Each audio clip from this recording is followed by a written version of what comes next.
I'm Sarah and welcome to my Tunisian stitches collection. Today I'm showing you the Tunisian Chevron stitch, also known as ripple stitch or zigzag stitch. The chevron stitch is worked from a chain in multiples of 14 plus 1. The chevron stitch is actually worked in Tunisian simple stitch. What creates its typical rippled motif is the increases and decreases done throughout the pattern. So here I have started with a traditional foundation row of 15 stitches, and I'll start with the pattern right away. So what I do right now is I'll start with an increase. So I'll insert the hook in the space between the first two vertical bars, that is to say between the vertical bar that's right under the loop on the hook and the first vertical bar here, as in a Tunisian full stitch. I yarn over and pull up a loop on the hook. Then I'll work in Tunisian simple stitch into the next 5 vertical bars. 1, 2, 3, 4, and 5. Now I'll insert the hook under the next 3 vertical bars together, like this, yarn over and pull up a loop. And this is a 3 together decrease in Tunisian crochet. Now again I'll work into the next 5 stitches in Tunisian simple stitch. 1, 2, 3, 4, and 5. Now I've reached the end of my forward pass. I will finish with again an increase between the last 2 vertical bars, that is to say here, between the second to last and the very last stitch. I'll finish as usual with a neat closing stitch, as I like to call it, by inserting the hook under the last vertical bar of the border stitch and its back bar at the same time.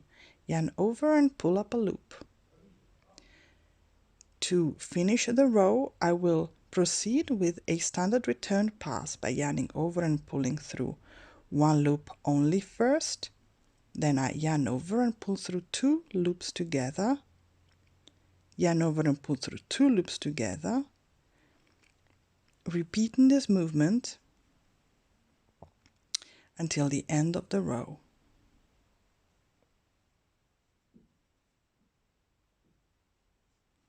Okay.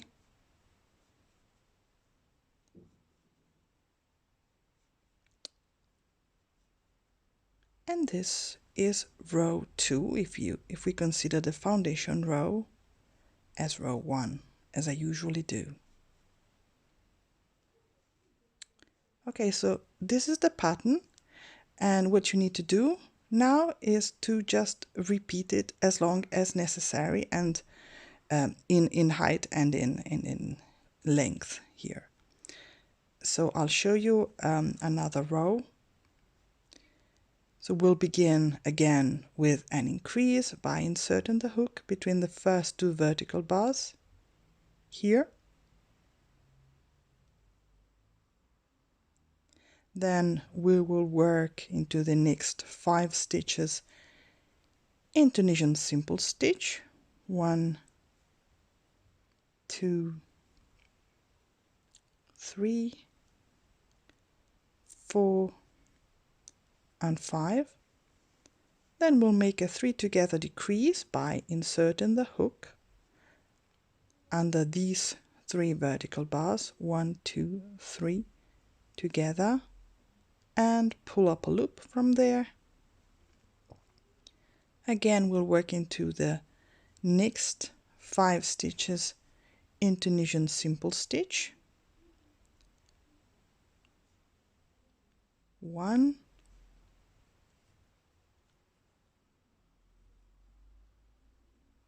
2, 3, 4 and 5, and we'll finish our forward pass again with an increase, not to forget, between the last 2 vertical bars, and we'll finish with our neat closing stitch, proceeding with a standard return pass.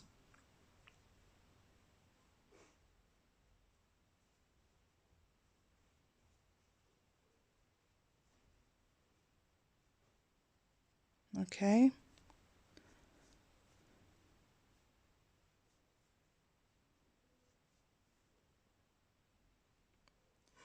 Like this.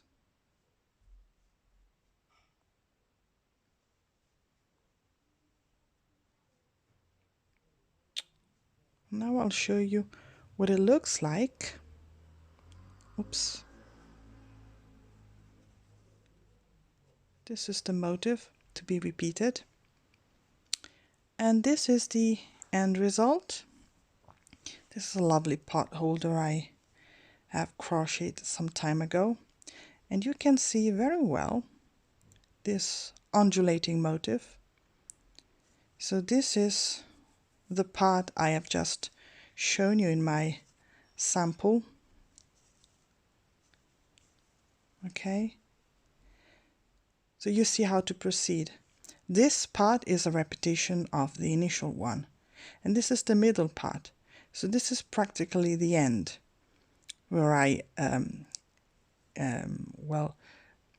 insert the hook into this single bar with our Tunisian simple stitch, and then I proceed by repeating the pattern, the initial one, with an increase at the beginning, then 5 Tunisian simple stitches, then a 3 together decrease, then again 5 simple stitches, and then we'll end with an increase and a neat closing stitch.